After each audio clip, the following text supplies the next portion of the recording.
Hello, welcome and welcome back. Thank you for clicking on this video. In this video, I'll be showing you how to make this simple dress. Let's get started. Right here, I have a lining fabric and velvet fabric, and also this leftover fabric, a self fabric that I'll use to line this design net fabric. I'm going to start by placing my lining fabric on fold, and I will be drafting directly on the fabric. So I'm going to make this a straight line. So it's like a guideline. So from there, I'm going to go ahead and mark a zipper allowance. I intended to use 1 inch, but I decided to use half an inch for my zipper allowance. After that, I'm just going to place the folded part that will make the front part of my bodice at that zipper allowance place. And I'm going to draw a guideline that will act as a shoulder line up there. Then I'm going to place half the shoulder width measurement I'm using plus seaming allowance. If you are drafting directly on your fabric, please do well to include seaming allowance. Next, I'm going to mark the desired neck width minus seaming allowance. I'm going to come down at the shoulder point, shoulder slope. Then from there, I'm going to mark my armhole depth. So do well to include your seaming allowance because you are joining this at the shoulder. The measurement I have on my shoulder, I am bringing it down to the chest measurement and I'm marking. Then I indicate that by drawing it out boldly. The next thing I'm going to do is to put quarter of the chest measurement plus ease and seaming allowance. Then I'm using the same for the waist, but you can use the waist measurement. In the description box, there will be a link to a standard ready-to-wear measurement for kids. Next, I'm marking the desired bodice length plus seaming allowance. Then I'll go ahead and connect the mark points. This part is optional, but I'm just going to come to the side here and slant it by half an inch. I've already marked out my desired neck width, so I'm going to mark the front neck depth and then I am going to mark the back neck depth. This back neck depth is going to be changed later. I'm going to connect all my mark points. Now for the armhole, I'm just going to place a curve right there and connect. That will be for the back armhole. For the front, I will just find the center point and just go in a bit. This is also optional.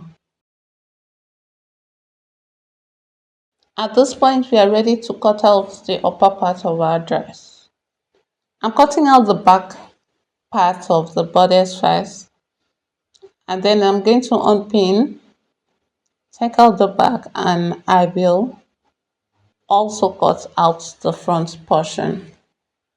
So this part is optional, so I'm just going to level the back area so it will be the same with the side.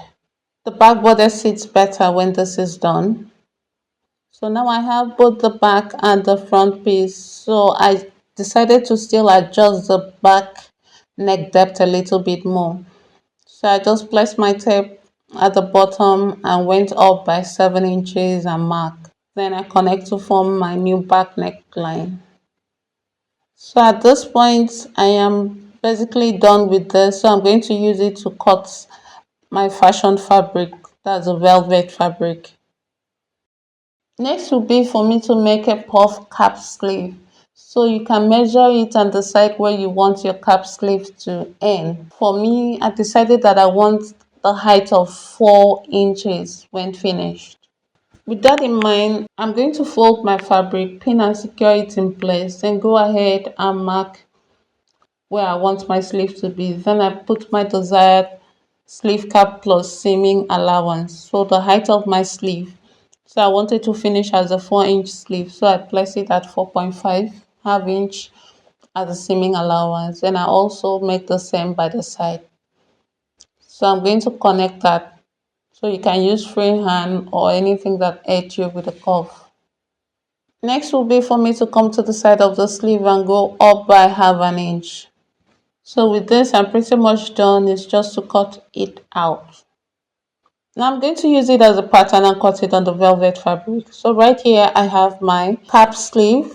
two pieces for the main fabric and also for the lining. So what I'm going to do is to place them right side facing, and I'm going to stitch the down part of the sleeve using my seaming allowance. So do that for both sides of the sleeve. Now for the bodice, I have the main fabric and also the lining fabric. So I'm going to go ahead and place them right side facing, shelf fabric to shelf fabric. That's both the back and the front. I'm going to join them at the shoulder, and I'm doing same for the lining. Just make sure that they're right side facing. Join them at the shoulder. After stitching the sleeve, I'm going to push that raw edge to the lining part, and I'm going to go ahead and understitch that. That way my sleeve will sit pretty well. And I'm doing that for both sides. And then I'm going to go ahead and gather the upper parts of the sleeve. I've joined my bodice at the shoulder, and I've done same for both the shell and the lining fabric. So I'm going to go ahead physically mark where I want the sleeve to be. Remember that I want it at a 4-inch mark. So I'm going to go ahead and measure that, and I'm going to mark it, and I will notch it on both sides. After placing notches on where I want the sleeve to sit, I'm going to go ahead and bring in my sleeve. Make sure that it's right side facing. Place the end of that sleeve at that end of the notch on both sides, and also match the center part. Then you can adjust your gathers that is in the middle. After pinning it down, go ahead and stitch your sleeve in place. So that I will do right now. Then I'll do same for the second side. After stitching the sleeve in place, it will look something like this. So there goes your little cap sleeve. Next will be to bring your lining over and make sure right sides are facing each other. You're going to place it, arrange it, pin it in place. Then go ahead and stitch the neckline with your located seaming allowance, and then stitch the armhole.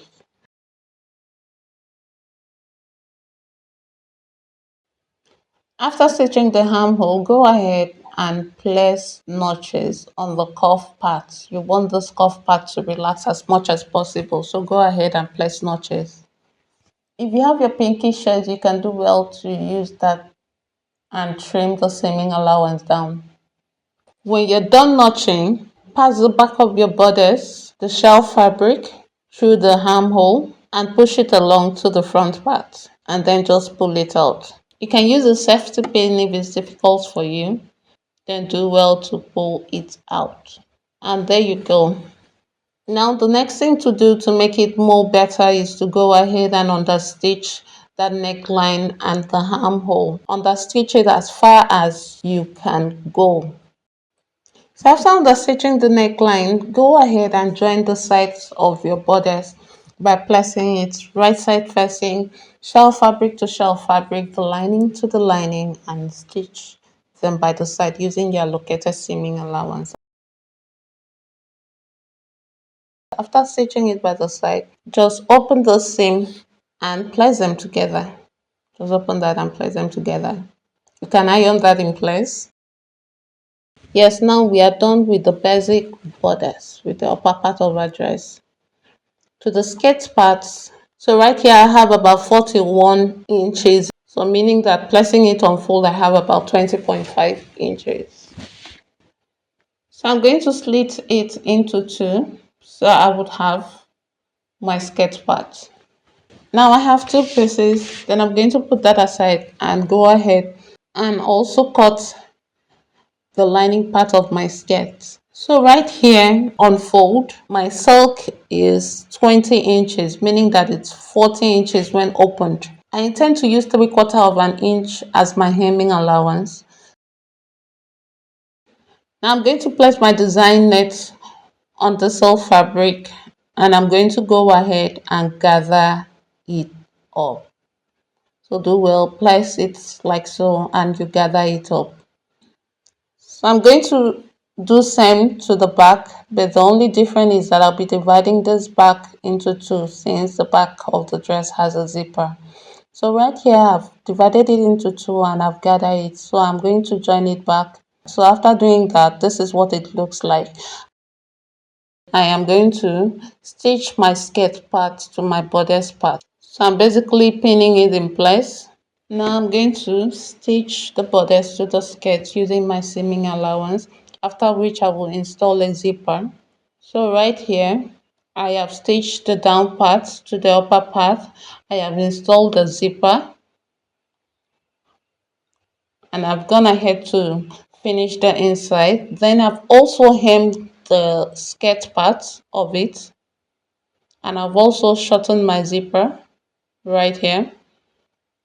Then I decided to overlock the down part just to add a bit of detail to the dress.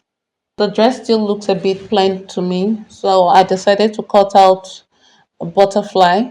So I'm going to hand stitch that in place. So after hand stitching it in place, so this is it at this point. Thank you for watching if you've gotten to this point, and see you in the next tutorial.